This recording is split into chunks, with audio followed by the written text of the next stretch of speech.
Assalamualaikum.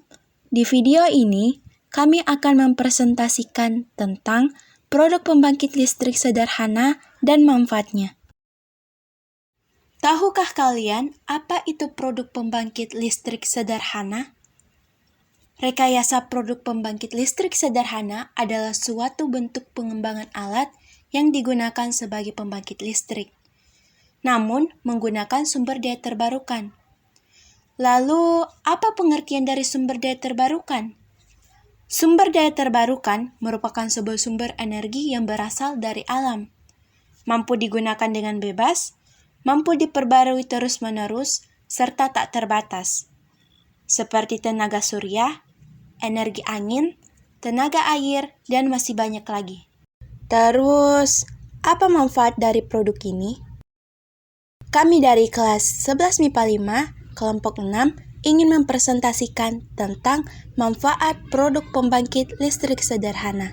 Yang pertama yaitu mengurangi ketergantungan terhadap energi fosil. Ada beberapa contoh, misalnya batu bara, bensin, dan minyak bumi. Indonesia dinilai perlu mengembangkan energi baru terbarukan atau IBT untuk memenuhi kebutuhan energi nasional. Wacana tentang penghapusan bertahap bahan bakar fosil dunia muncul berkat laporan para penelitian iklim terkemuka di dunia yang tergabung dalam panel antar pemerintah tentang perubahan iklim Intergovernmental Panel on Climate Change atau IPCC. Ratusan peneliti itu berkesimpulan bahwa kenaikan suhu bumi maksimal harus di bawah 1,5 derajat Celcius. Para ahli menemukan pada 2016 terdapat 52 gigaton emisi gas rumah kaca atau GRK. 52 GTCO2e akan mencapai 58 gigaton pada 2030.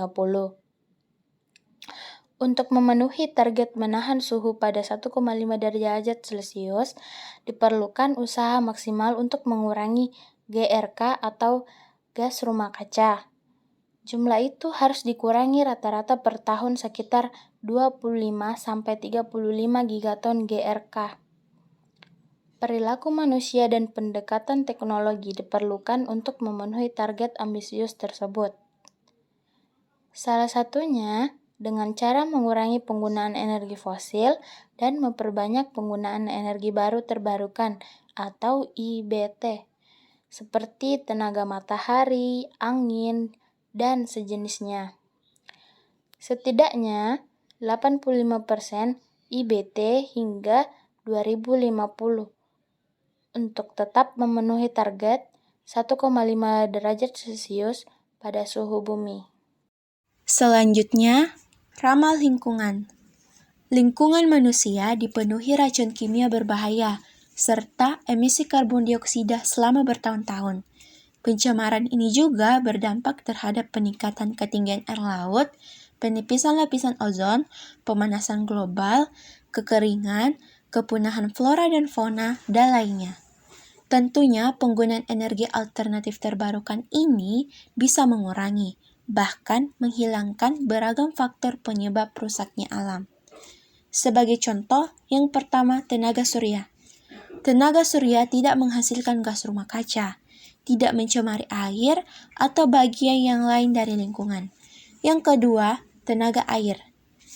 Teknologi ramah lingkungan tersebut dikenal dengan nama Run of River Hydropower. Secara sederhana, prinsip kerjanya adalah memanfaatkan aliran air sungai tanpa perlu membangun bendungan yang menimbulkan daerah genangan luas. Yang ketiga, tenaga angin. Tenaga angin tidak mengakibatkan emisi gas buang atau polusi yang berarti ke lingkungan, seperti CO2 dan SOx. Selanjutnya yaitu meningkatkan kemandirian. Dengan membuat pembangkit listrik sederhana akan meningkatkan kemandirian suatu daerah untuk bisa membangkitkan tenaga listrik secara mandiri dan tidak ketergantungan. Oleh karena itu, daerah terpencil seperti pulau atau permukiman yang susah dijangkau oleh PLN akan sangat bermanfaat jika membuat pembangkit listrik dengan energi terbarukan seperti tenaga surya, air, dan angin. selanjutnya Penghasil listrik jangka panjang. Produk pembangkit listrik sederhana atau terbarukan dapat selalu dipakai tanpa perlu khawatir pasokannya akan habis saat energi listrik yang bersumber pada energi fosil telah habis. Manfaat pembangkit listrik sederhana akan menjadi penyangga di masa mendatang. Energi terbarukan yang dimaksud yaitu aliran air, energi matahari, dan tiupan angin. Itulah tadi presentasi dari kami. Terima kasih. Wassalamualaikum warahmatullahi wabarakatuh.